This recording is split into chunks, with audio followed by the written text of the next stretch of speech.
Ruth ఎవరి Ruth Naomi కోడలు. Naomi ఎవరు? నయోమి బెత్లెహేము వాసి. బెత్లెహేం అంటే రొట్టెల ఇల్లు అని అర్థము. రొట్టెల ఇల్లులో కరువు వస్తుందని, రాబోతుందని వినింది ఆమె.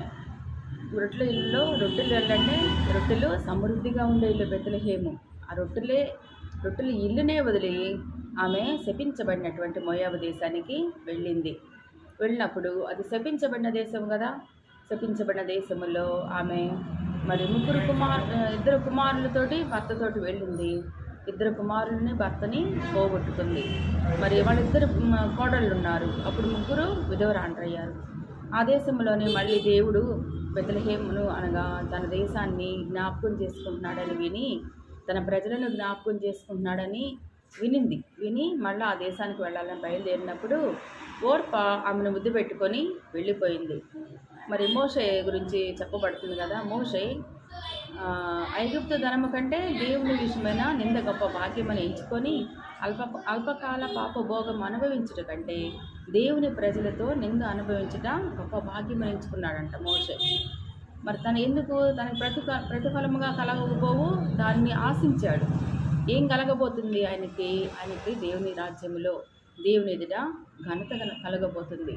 అదేవిధంగా ఇక్కడ ఓర్ప అయితే మరి ఇహలోకాన్ని స్నేహించింది ఆమె. కాబట్టి అతను ముద్దు పెట్టుకొని వెళ్ళిపోయింది. మరి అటువంటి వాళ్ళు ఎంతోమంది ఈ లోకములో ఉండేటువంటి అత్తల కోడళ్ళు కూడా కొంతమంది దేవునితో ఉంటే ఏముంది, దేవునిలో ఉంటే ఏముంది, అక్కడేముంది, అత్త ఇంట్లో ఎంతసేపు ప్రార్థనలు ఉపవాసాలు.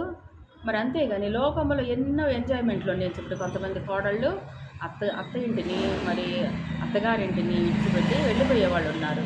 ప్రతిఫలముగా ఏం కలుగుతుంది?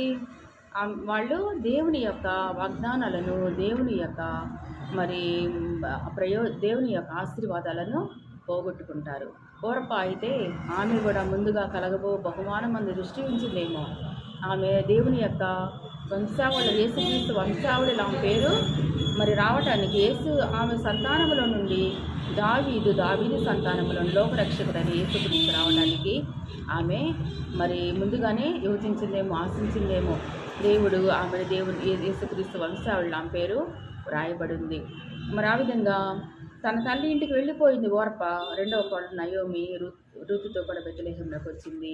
ఆమె ఆశీర్వదించింది. నయోమి మరి రూతును నిజదేవుని ఎరిగినట్లుగా చేసింది. అన్నదేవులను ఆరాధించేవాళ్ళు అన్నదేవతలను ఆరాధించడం అనే జీవము కలిగిన దేవుణ్ణి ఆమె ఆరాధించటకు కోరుకుంది. నీ దేవుడే నా దేవుడు, నీ జనమే నా జనము, నీవు తప్ప